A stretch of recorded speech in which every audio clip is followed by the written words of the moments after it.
eu sou o jornalista Robertson Mello e hoje vou entrevistar Eduardo Guimarães, diretor do documentário Baía de Guanabara, Alternativa de Mobilidade Urbana pelas Águas. Falaremos também com Ronaldo Moran, professor da Universidade Estácio de Sá e diretor de fotografia. Boa noite. Boa noite, Ronaldo. Boa noite, Eduardo. Boa noite. Sejam todos bem-vindos. Eduardo, por que você escolheu abordar esse tema no seu documentário? Roberto, boa noite. Boa noite, Ronaldo, meu amigo de muitos anos de estrada aí. Ô, Robertson, há muitos anos, eu sou morador do Rio de Janeiro, eu já tinha percebido que existia ali alguma coisa muito estranha na Baía de Guanabara. Porque é uma cidade praticamente circundada pelas águas confinadas, águas calmas, e a gente não vê assim o transporte, né, a mobilidade urbana chegar nessas cidades que deveriam estar praticamente usufruindo desse tipo de transporte, né, aquaviário. E isso me causou uma estranheza de muito tempo, né, anos, né. Eu falei assim, pô, São Gonçalo, Magé que praticamente foi a pioneira, né, isso vem lá da história do Barão de Mauá, meados do século XIX, né, que foi um dos modais mais famosos da história do Brasil, que era a chegada das barcas, encontrando a ferrovia que levava as pessoas até a raiz da serra. Uma coisa que eu achava muito estranha. Então, você vê o município de Duque de Caxias, também que tem uma população gigantesca, né? Dizem que, pelo censo, o último censo, São Gonçalo tem mais de 1 milhão de habitantes. E você vê as barcas só em 2 cidades do lado de lá da Bahia, né? Então você analisa a Praça 15 como um sistema de hub, um ponto principal no Rio de Janeiro, e você ter Charitas, Paquetá e Niterói. E é difícil de entender por que, né, tantas cidades no entorno da Baía de Guanabara, somente essas, né, Charitas e Niterói, praticamente a mesma cidade, e você não ter barcas oferecendo, né, esse meio de transporte aí, né, para essas localidades. Isso me causou uma estranheza muito grande e comecei a pesquisar sobre isso e as coisas, né, como diz o outro, né, o buraco é mais embaixo, né, difícil de entender, mas é muita questão política nisso envolvida, questão de interesses econômicos muito forte. Esse seria um dos temas abordados no documentário. Sim. Como foi a captação de recursos e quais parcerias você compôs para a produção desse documentário? Robertson, no Brasil, ou você espera algum tipo de patrocínio pelas leis, né, disponíveis aí para o setor audiovisual, ou você tem um patrocinador direto, ou você banca do seu próprio bolso. Eu acreditando muito nesse projeto, eu praticamente zero captação dos recursos públicos, a captação é todos os recursos privados e praticamente 100%. Como foi a reunião dos membros para a equipe, para poder trabalhar na parte técnica do documentário, a sua logística, para chegar até os locais que você precisava para poder coletar as informações necessárias para fazer esse documentário? Então, eu sou professor também da área de cinema. O Ronaldo, ele fez uma parceria comigo, ele praticamente alocou essa mão de obra e a gente praticamente com alunos do curso. E isso foi muito positivo, né? Porque os alunos são ávidos de aprendizado e a gente precisa de oxigenação nesse setor, né? Porque o mercado, hoje, ele está em fase de crescimento permanente, né? Não é uma coisa que a gente via antigamente, crescia um pouquinho parado, não, é crescimento permanente, a necessidade de profissionais de formação de mão de obra para esse setor de audiovisual, ele está crescendo cada vez mais, e a gente sempre tem pessoas interessadas, pessoas querendo aprender mais, né, e a gente fez uma parceria com alguns alunos, entre eles você, né, Robertson, você também fazia parte desse time aí, da parte de produção. Então, nós tivemos aí parceria com professores, né, do curso e da parte de áudio, na parte de câmera. Eu chamei um consagrado cinegrafista, um operador de câmera na área de dramaturgia, na televisão, cinema, uma pessoa que fez um trabalho perfeito, muito bacana aí da parte de imagens aí do documentário. Então, vou aproveitar para chamar o nosso querido professor Ronaldo para a conversa. Ronaldo, por favor, querido. Edu, me diz um negócio. Você chegou a pensar no conceito, né, lá da fotografia, o conceito estético, você chegou a pensar um conceito, né, uma estética para a fotografia, enfim, ou você partiu de, não, vou pegar tudo no natural, sem manipulação muito de imagem? Como é que foi o seu pensar, o seu olhar para a fotografia? Bom, a primeira definição foi o formato de janela, né? Eu escolhi o formato 2:35, que é um formato que me lembra muito cinema, na verdade é um formato CinemaScope, e a questão, por ser um documentário, né, que vai contar a história, e não é uma história muito agradável, né, de polêmicas sobre a vinda das barcas para o Rio de Janeiro, ou esse tipo de transporte ser colocado para funcionar numa grande necessidade desse povo, né, sofrido, que tem que pegar transporte público, horas e horas, às vezes perde mais tempo dentro do transporte público, ônibus, do que praticamente trabalhando. Então,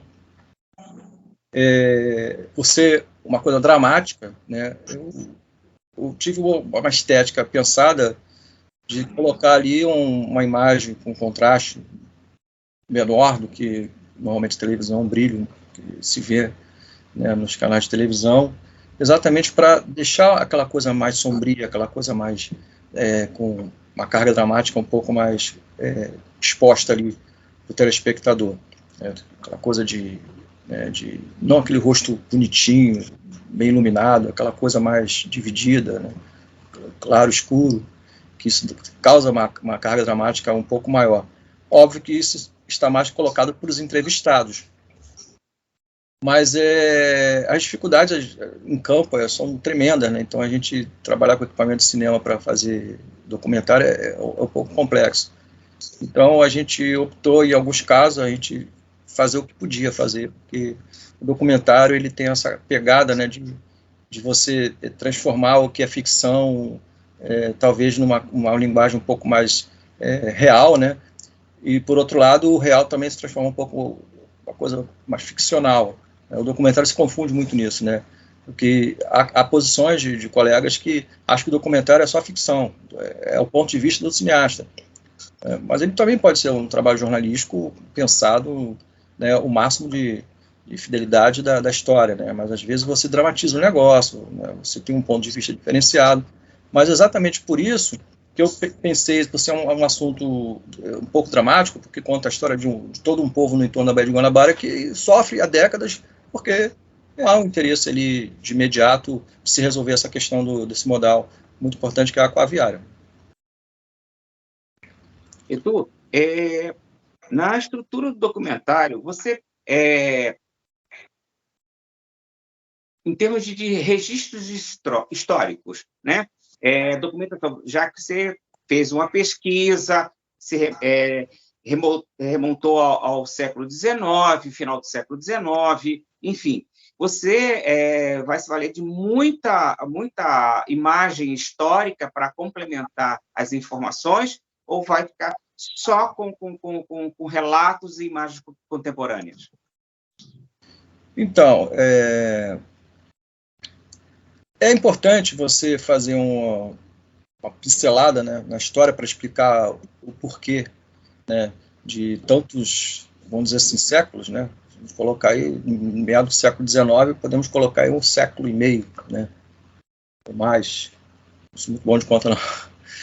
Mas você observar que Barão de Mauá, né, ele trouxe as barcas, ele era dono de uma companhia de barcas, né, construção de barcos vapores, né, e ele pensou muito bem nessa questão né, integração barca, trem, né, e meados do século XIX.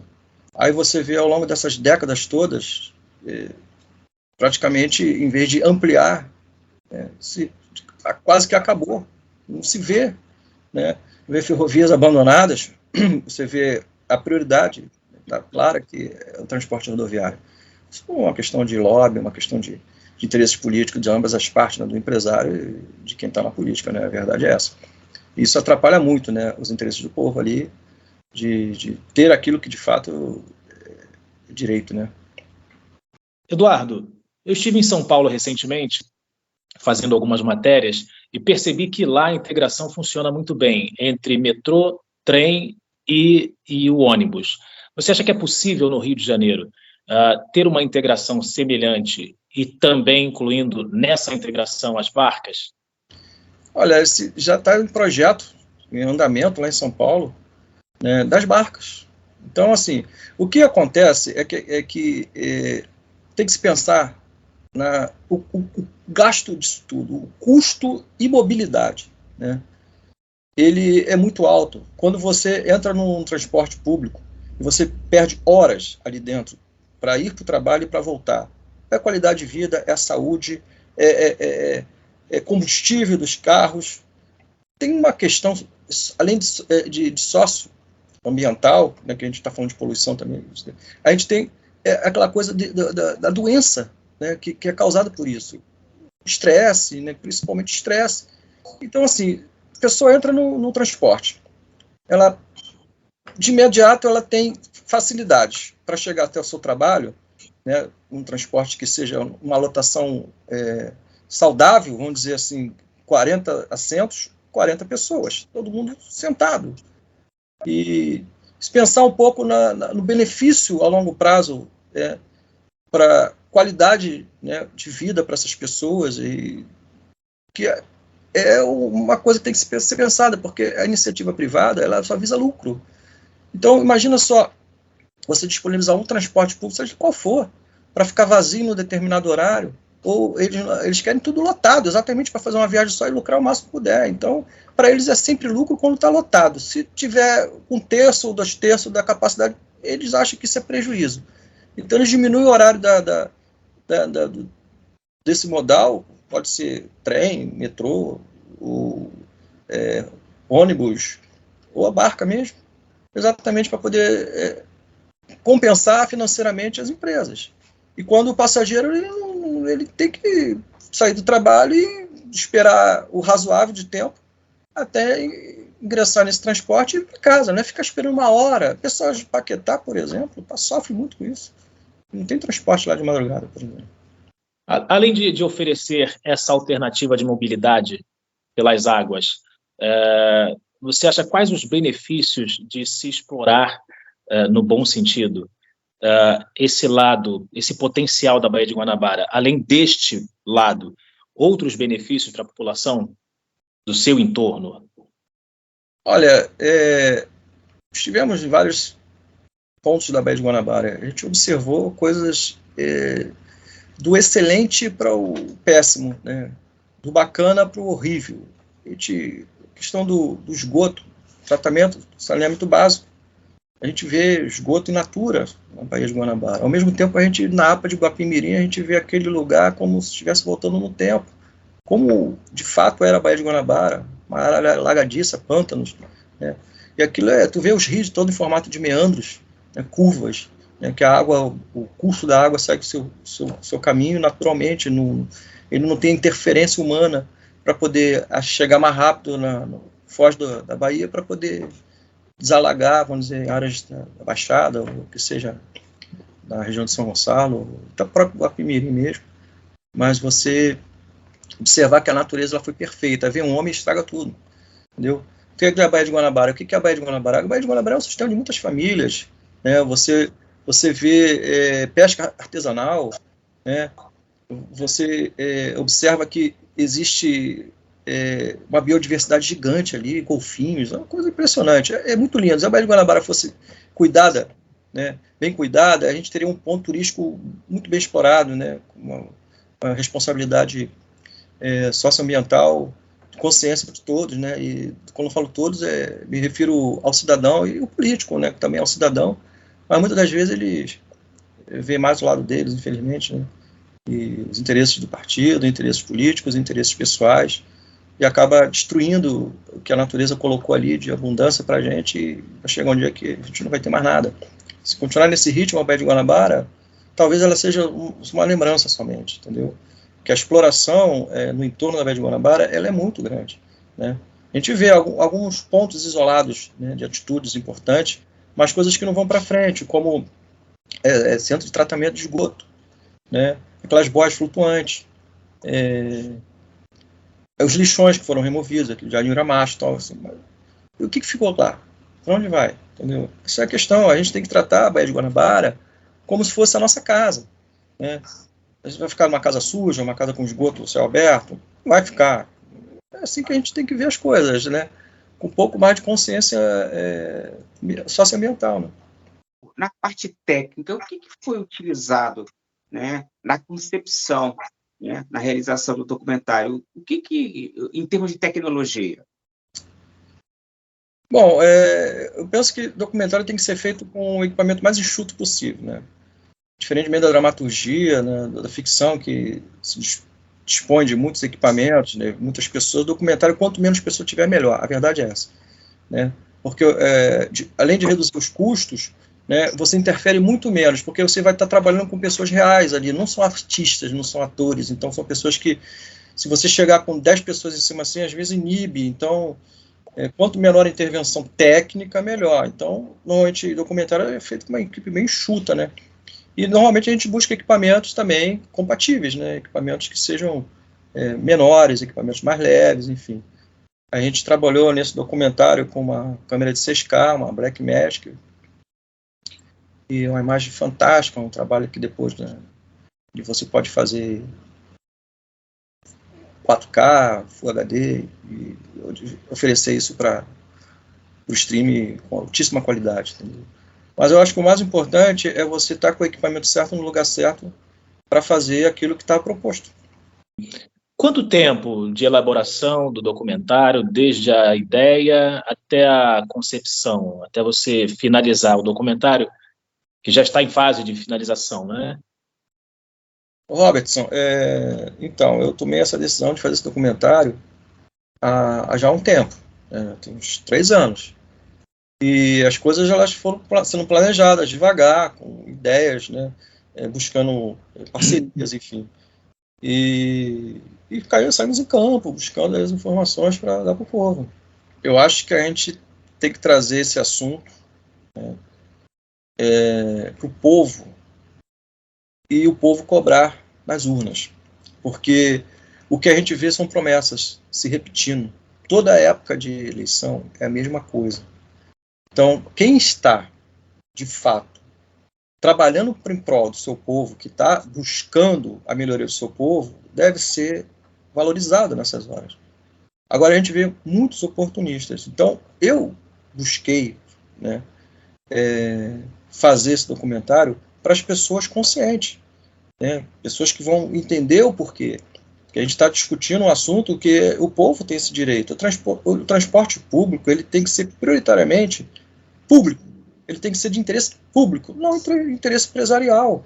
O que a gente vê muito nesse apanhado da história da Baía de Guanabara, das barcas em si, são interesses privados, acima do interesse público. Então é difícil, né, de você ver o público, ele tem que prestar um bom serviço público. O privado, ele presta se tem lucro. Se não tem lucro, ele abandona, ele não está nem aí. Ele não está nem pensando no povo em momento algum, né? E cabe ali ao governo cobrar a questão das concessões, mas a gente não vê cobrança, a gente vê só acordos, né? E acordos sempre para ferrar o povo, sempre nesse ponto de vista, de que vai ter que ter um reajuste para equilibrar as contas, tá, e o salário do povo é reajustado também para equilibrar as contas, a gente não vê isso, né? Então, assim, essa ideia de privatização, que já vem de muito tempo, eu penso de forma muito responsável quanto a isso. Aquela parceria público-privada, quando é uma parceria planejada, que seja de interesse do povo de verdade, isso não tem problema nenhum. Mas o problema é quando é aquela parceria de empresário para empresário. Tipo, o grupo que autorizou é um grupo de empresários que estão no governo. E aí, o que você há de fazer? Em que fase encontra-se a produção do documentário? Já tem uma data para lançar? Ô, Robertson, as coisas elas estão sendo caminhando assim, por etapas, né? Então, primeiro a gente está lançando alguns trailers do documentário, mais regionais, enfim, para poder despertar essas pessoas de que alguma coisa vai ser dita, aquilo que é de interesse delas, entendeu? E a previsão é, até esse final desse ano, com certeza vai sair. O Eduardo, você pretende colocar o documentário, além de festivais, você vai colocar em streaming? Enfim, qual é a tua proposta de divulgação desse documentário? Então, Ronaldo, a ideia não é criar o estrelismo, né, no documentário. Isso é uma consequência de um trabalho sério que merece ser apreciado. Mas a ideia é de levar na região, em toda essa região que está sendo discutido, né, esse trabalho, fazer lançamentos ali, né, São Gonçalo, em Niterói, em Magé, em Caxias e outros lugares que estão ali na adjacência. E mostrar para aquelas pessoas formadoras de opinião, pessoas que lutam pelo seu povo, associação, moradores, políticos, que estão ali, regional, mostrar, olha só, isso aqui foi o que nós fizemos, queremos mostrar para vocês, e agora façam a parte de vocês, reivindiquem, entendeu? Agora, a questão de escrever isso em outros meios de divulgação é super bem-vindo, né? Onde a gente puder divulgar, a gente vai divulgar, em todos os lugares possíveis. E você pensa em ter um segundo, uma continuação? Ou vai depender da repercussão? Eu acho que, como diretor, a gente direciona, certo? Mas o documentário acaba tendo uma vida própria, ele ganha uma vida própria, é uma coisa interessante. E ele pode cair ao gosto do povo, pode ser odiado, pode ser amado, e pode causar uma grande repercussão, entendeu? Ou pode ficar só naquele espaçozinho ali e dali não passa, entendeu? Odiado, você não sabe por quem ele vai ser odiado, né? Mas a ideia é essa, mostrar que quem está certo, continua certo, quem está errado, e ponto final. Eu não tem preocupação com isso, entendeu? Só que é aquela coisa, o povo não quer saber, né, se o grupo A, o grupo B, o grupo C, que é causador disso. O povo quer saber se amanhã ele vai ter o transporte de qualidade. Ele não quer saber se fulano, Beltrano, ele não quer saber nomes, ele quer saber quando. É isso. Eduardo, você acredita, então, que o transporte aquaviário, a revitalização das barcas, pode ser uma solução, uma saída para o trânsito caótico do Rio? Desafogo da Avenida Brasil, linha vermelha, para os moradores que vêm da Baixada Fluminense, para chegar até o centro do Rio ou Zona Sul. Isso vai realmente vai ser uma das alternativas de solução para esse problema, que só vem se agravando com o passar do tempo, né? Afunilando ainda mais o trânsito. Você respondeu. Eu não tenho dúvida que o transporte aquaviário é a solução para a Baía de Guanabara. Analisa só.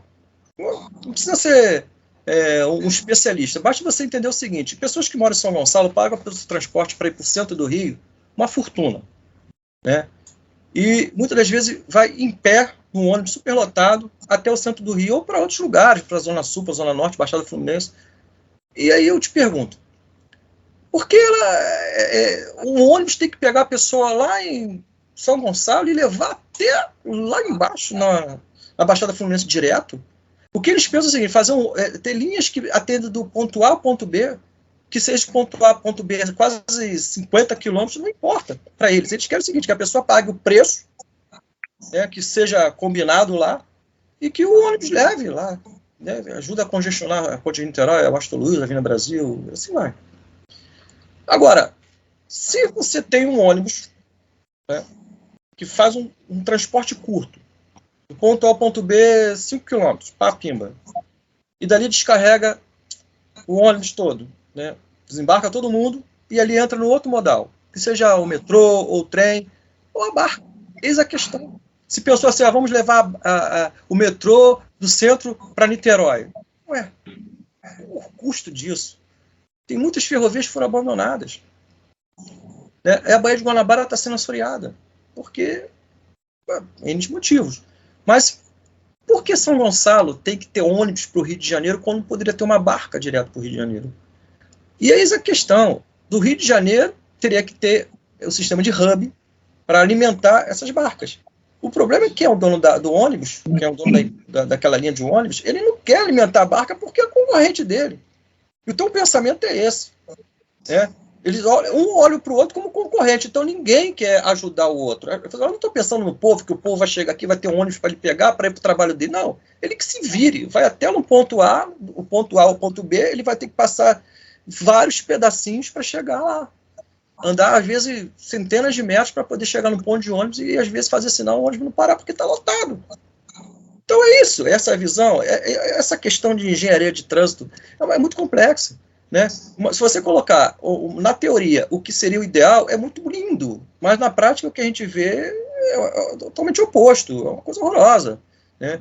Que a gente só vê ali o interesse do empresário, ponto final. Né? E o público, ele pensa, vou fazer uma parceria. Não, cara, o que é público, por exemplo, transporte público, o nome já diz, transporte público. Ele tem que ser feito, né, por empresas públicas. Esse é o meu entendimento. Porque você paga seus impostos, ele tem que te dar um mínimo de qualidade de vida. Né? E o transporte público é uma das coisas que mais deixam as pessoas estressadas. Por quê? Porque a Avenida Brasil fica parada desse horário, ninguém consegue chegar direito no horário de trabalho. Todo mundo correndo, todo mundo atrasado. Ué, de que é a culpa disso? O povo trabalhador? Não, ele paga a tarifa que está ali combinada. O problema é só os interesses, né? Escusos aí por trás disso tudo. Né?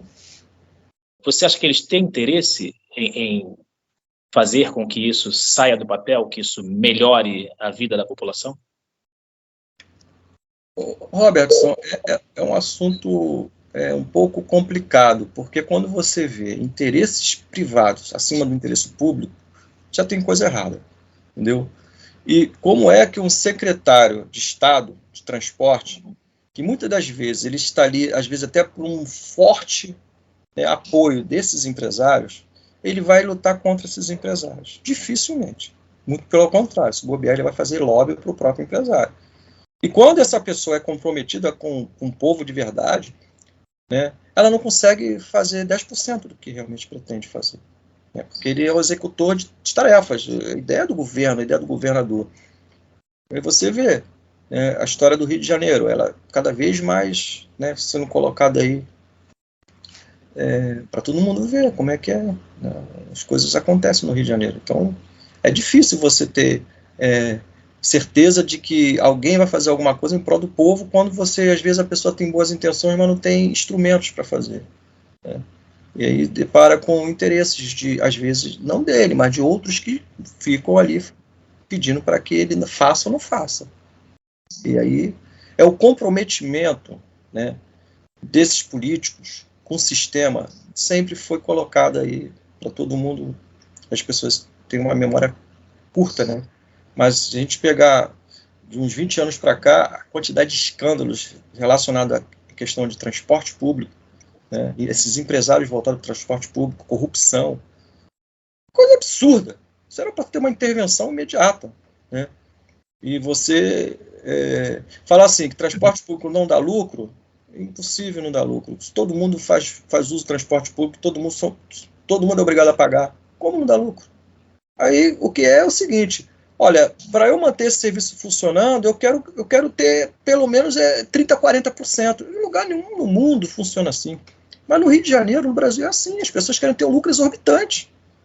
Né? Ninguém quer ter um lucro... por exemplo, o que é concessão? É um serviço público que está sendo feito por uma empresa. A empresa visa lucro? Sim. Mas o que é o lucro para essa empresa? O razoável.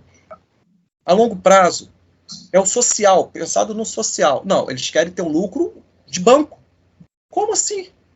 Como é que você vai tirar do povo, né, que seja 10 centavos para você dar lucro para a empresa de ônibus? Para dar lucro para modal A, modal B, modal C? Não existe isso. Né?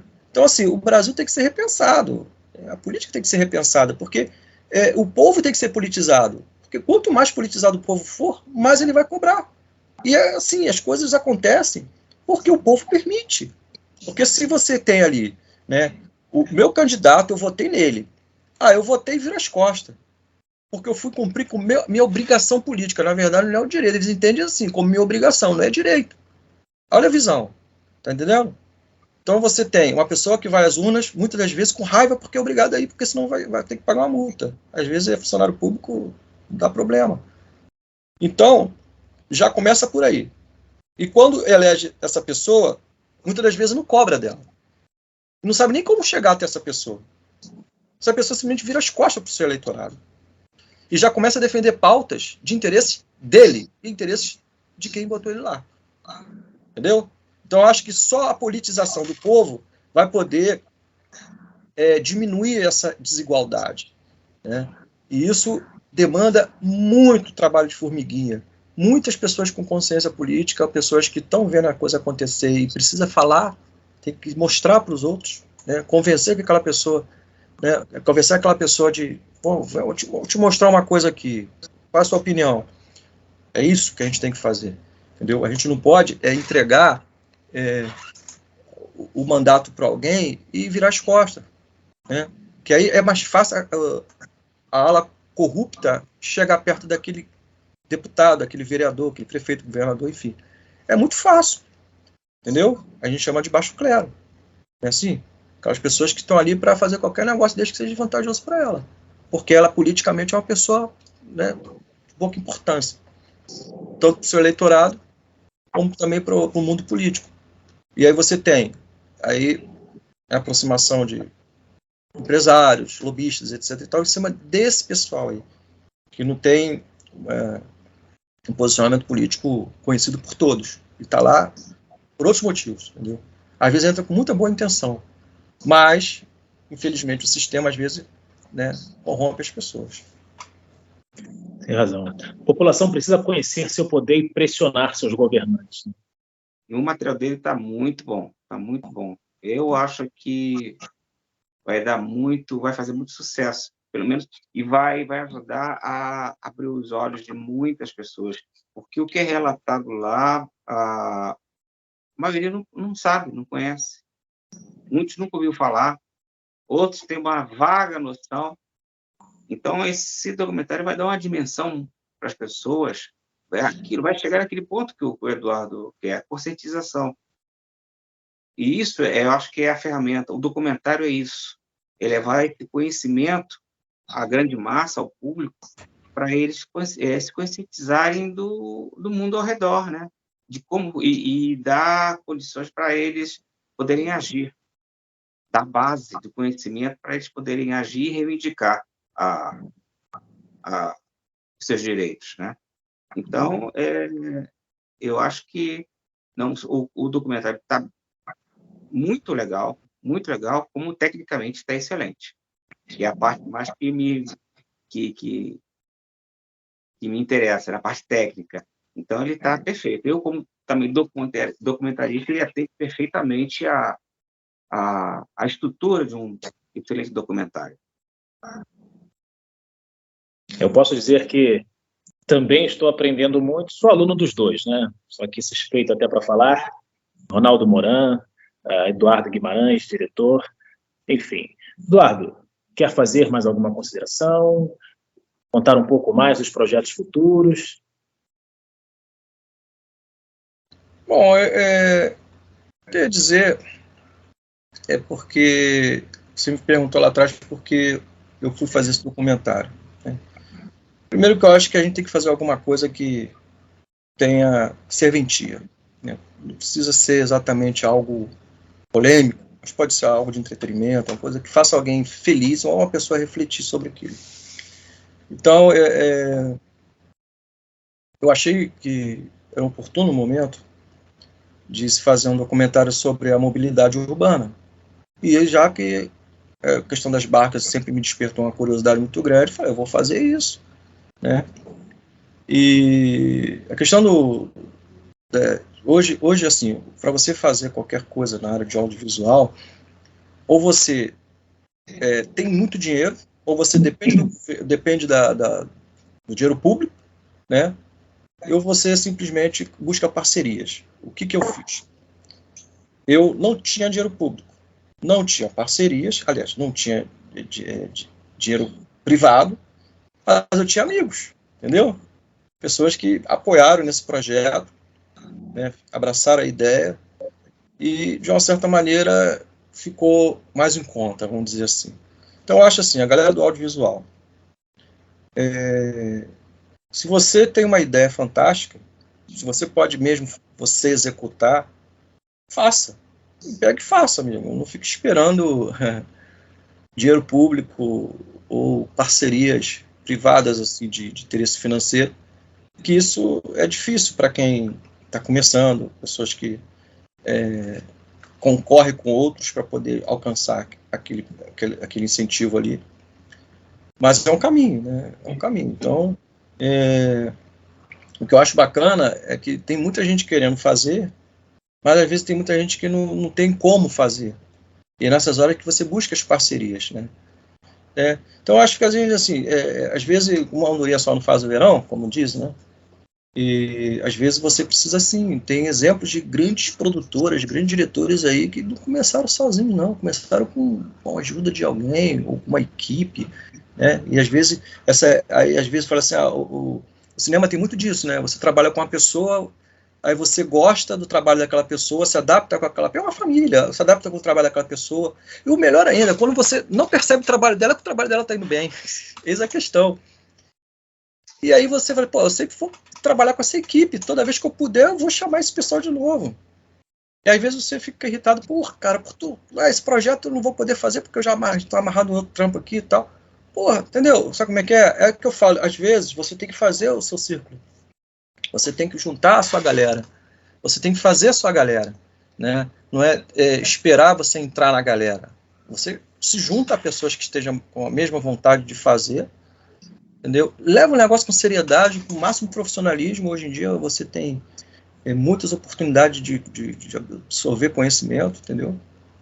Então, tudo que é feito com seriedade, com muita vontade, dá certo, amigo. Dá certo, eu tenho certeza, não tenho a menor dúvida de que esse documentário vai ser um grande sucesso.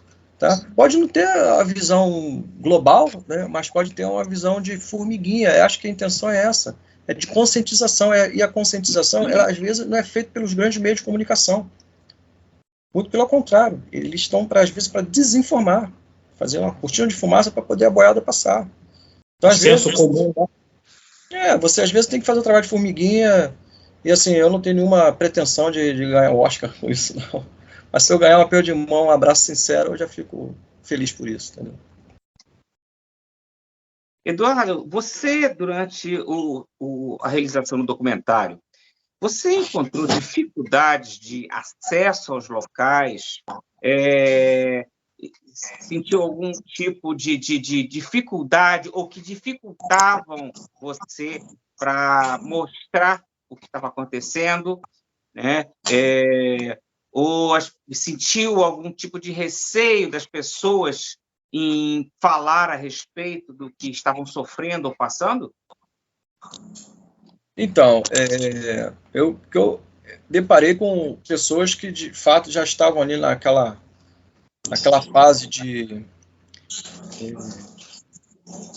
não acredito mais, já ouvi muitas promessas e está ali naquela fase mesmo de estar abandonando um projeto, ou simplesmente ela, de tanto ouvir promessas, acabou se desiludindo e desistindo, vamos dizer assim.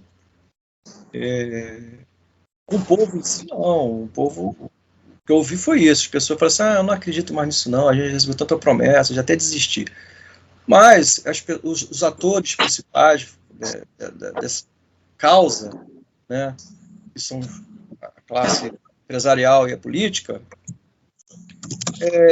a gente encontrou algumas portas fechadas, algumas a gente conseguiu abrir, outras permanecem fechadas até hoje, né?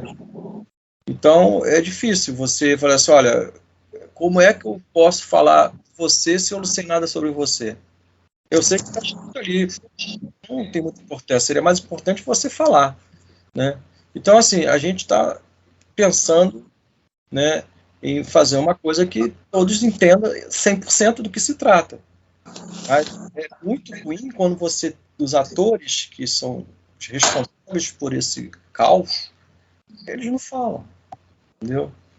E a gente tem que pegar aspas, a gente tem que pegar coisas do passado para mostrar, olha, tá aí, ó, tá na tua cara, entendeu? Isso o documentário é um trabalho de pesquisa, né? Às vezes fala assim, olha, tem dados aqui sobre isso, eu gostaria que você falasse sobre isso. Não, mas eu não quero falar, não. Mas você falou lá atrás, não quer falar agora? Eu não quero falar mais, não. É assim mesmo, entendeu? Complicado, né? Muito bom. Então é isso. Chegamos ao final. Acredito que foi esclarecida todas as dúvidas a respeito do documentário. Vamos marcar uma outra ocasião para poder falar um pouco mais de outros trabalhos do Eduardo Guimarães. E, é claro, com a participação do Ronaldo Moran também, nosso professor.